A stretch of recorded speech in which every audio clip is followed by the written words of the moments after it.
बिस्मिल्लाहिर्रहमानिर्रहीम। अस्सलाम वालेकुम एवरीवन, मैं हूं आपका मेज़बान मोहम्मद उसामा खालिद। उम्मीद करता हूं कि आप सब खैरियत से होंगे और इब्ने सीना की एक नई किस्त के साथ मैं आपकी खिदमत में दोबारा हाज़िर हूं। और एपिसोड का लिंक जैसा कि आप जानते हैं कि मैंने डिस्क्रिप्शन में हर दफ़ा ही ऐड करता हूं, तो इस एपिसोड का लिंक भी मैंने डिस्क्रिप्शन में ऐड कर दिया है, जहां से आप जाकर एपिसोड फ्री में देख सकते हैं। अगर एपिसोड का ओवरव्यू देखना है तो ये वीडियो कंप्लीट देखें और जानिए कि आज की किस्त में क्या हुआ। तो एपिसोड नंबर 8 है ये इब्ने सीना की, और जैसा कि आप जानते हैं कि ताबी की सीरीज़ 10-12 एपिसोड्स की ही मैक्सिमम हो रही हैं, तो ये हो सकता है कि 2-3 एपिसोड्स के बाद ये सीरीज़ भी एंड हो जाए। तो एपिसोड का स्टार्ट यहीं से होता है, जैसे अंगूरों से वो कुछ जूस बना रहे होते हैं और उनकी वालदा की जो कान है उसमें कुछ दर्द होती है, जो उसको लगता है इब्ने सीना को कि नकली सोने की वजह से हुई है, और उस पर वो तहकीक करते हैं, जिससे उनको इस बात का अंदाज़ा होता है कि वो सोना नहीं था, बल्कि वो ऊपर सोने का रंग दिखा के उसको ऐसा दिखाया गया था कि ये सोना है। और इस बात से होता ये है कि अब्दुल्ला अफंदी और जो उनकी वालदा हैं उनके दरमियान लड़ाई हो जाती है।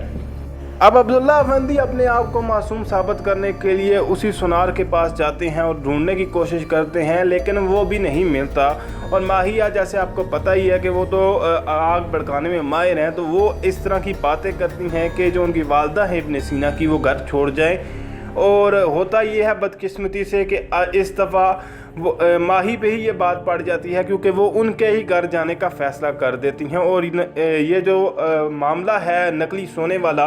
ये सिर्फ अब्दुल्ला अफंदी के घर तक नहीं था, बल्कि काजी अफंदी के पास भी ये मामला पहुंचा, और उनके पास भी जो सोना आया वो भी उसी सुनार से आया।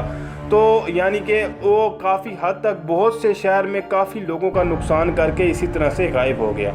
अब जैसा कि आपको मालूम है कि इब्ने सीना हर मसले का हल जो है वो तकरीबन जो कुशियार अफंदी है उनके साथ ही निकालते हैं। तो इब्ने सीना कुशियार अफंदी के साथ उनको ढूंढने, उस चोर को ढूंढने में लग जाते हैं, और इस दफ़ा सालिम भी उनके साथ होता है। और सबसे पहले वो उसकी शक्ल की तस्वीर बनाने की कोशिश करते हैं। जो पहली दफ़ा तो वो जानवर की तस्वीर इब्ने सीना बना देते हैं, क्योंकि इस तरह से ही उनको वजाहत दी जाती है कि भेड़िए जैसे कान, और इस तरह की एक्सप्लेनेशन की जाती है। लेकिन दूसरी दफ़ा वो कामयाब तस्वीर बना देते हैं, और उसके नीचे वो एक लाइन भी लिख देते हैं कि मस्जिद में, यानी कि वो चोर के लिए एक जाल रखते हैं कि जो मस्जिद के पास आएगा उससे ज़्यादा भारी मिकदार में सोना लिया जाएगा, तो ताकि वो लालच में आकर उस जगह पर आए और उनके जाल में फंस जाए। वहीं पे उनके घर में आज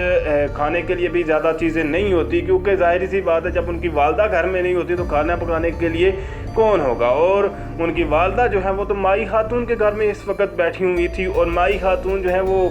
बहुत परेशान भी थी कि इस दफ़ा जो है मैंने मशवरा तो दे दिया घर छोड़ने का, लेकिन ये मशवरा तो है मेरे ही गले पड़ गया, क्योंकि ये मेरे ही बिस्तरे में आके मेरे ही घर में लेट चुकी हैं ये और उनकी जो बेटी हैं बहार दोनों। तो इस चीज़ से माई खातून काफ़ी परेशान हुई, और लगता है कि अगली दफ़ा वो इस तरह का मशवरा नहीं देंगी। और हारिस को भी मुसीबत पड़ गई, क्योंकि जो उनके वालिद हैं वो कपड़े धोने के लिए, आटा गूंदने के लिए सारे काम जो है वो हारिस को दे देते थे। इब्ने सीना तो छोटे थे, और साथ जैसा कि आपको मालूम है कि वो इल्म की तलाश में काफ़ी ज़्यादा इल्म हासिल करने के लिए ही लगे रहते थे। तो इस दफ़ा वो अपनी जैसा कि अपने वालिद को मासूम साबित करने के लिए और उस चोर की असली हकीकत को सामने लाने के लिए वो कोशिश करने लगे। जबकि माई खातून बार बार अब उनको ये बात उनको बता रही थी कि वो घर वापस चले जाएं, और आगे से जो इब्ने सीना की वालदा हैं वो उनको किसी भी बात का सही तरह से जवाब नहीं देती। फिर उनका सामना होता है बाज़ार में अब्दुल्ला अफंदी के साथ, और दोनों ही आपस में यानी कि सोच रहे होते हैं कि वो जो है अब्दुल्ला अफंदी माफ़ी मांगेंगे, और अब्दुल्ला सोच रहे होते हैं कि जो उनकी बीवी है वो माफ़ी मांगेगी। लेकिन जब वो दोनों आमने सामने आते हैं तो बगैर बात यही गुजर जाते हैं, और दोनों ही एक दूसरे से बात नहीं करते। और हारिस मुझे लगता है कि सबसे ज़्यादा अगर इस पूरी सीरीज़ में किसी को बेवकूफ़ दिखाया गया है तो वो हारिस है। तो वो भी वो नकली सोनार बनकर सामने चले जाते हैं, और वहाँ पे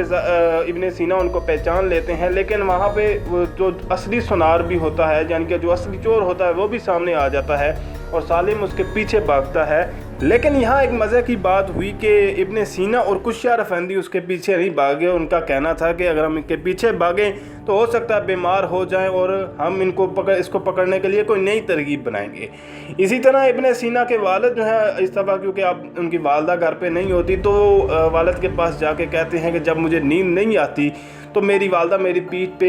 खुजाती थी तो मुझे नींद आ जाती थी, या उसमें मालिश करती थी तो मुझे नींद आ जाती थी। तो उनके वालिद भी ऐसा ही करने की कोशिश करते हैं और अगली ही सुबह फिर वो एक और प्लान बनाने की तरफ लग जाते हैं कि अब उस चोर को दोबारा किस तरह से जाल में फंसाया जाए। जबकि आपके उनके घर के हालात तो आप देख ही चुके हैं कि उनके वालिद भी घर में किचन में काम करते हुए नज़र आते हैं और उनके जो उनके वालिद होते हैं यानी दादा अबू, वो भी काफ़ी दफ़ा उनको इस बात की समझाने की कोशिश करते हैं कि औरत के बिना घर मुकम्मल नहीं होता, औरत ही घर को बनाती है और इस तरह की बातें करती हैं। और माई खातून भी बार बार यही बातें करती हैं कि अब उनको घर वापस चले जाना चाहिए। लेकिन बात यही है कि दोनों ही इसी बात पे बज़िद होते हैं कि जो शोहर कहता है वो मैं बीवी मुझसे आकर माफ़ी मांगे, बीवी कहती है कि शोहर मुझसे आकर माफ़ी मांगे। और इसी बात की वजह से दोनों ही परेशान होते हैं और माई खातून तो उन सबसे ज़्यादा परेशान होती हैं, क्योंकि इस दफ़ा उनकी जो मशवरा है वो उन पे ही उल्टा पड़ा था, तो ज़्यादा परेशानी उनको इसलिए होती है। तो इब्ने सीना और कुश्यार अफेंदी एक और दफ़ा प्लान बनाते हैं और इस दफ़ा उनका प्लान कामयाब दोबारा हो जाता है और वो चोर फिर आ जाता है उनके सामने और सालिम कुछ इस तरह से तीर मारकर उसको पकड़ लेते हैं और कुश्यार अफेंदी और इब्ने सीना की मदद से वो उस चोर को एक दफ़ा फिर पकड़ लेंगे,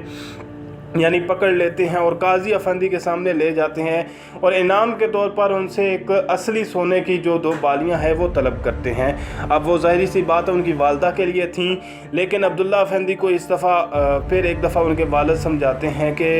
आपको चाहिए कि अब जाकर अपनी बीवी को मना के ले आएँ। तो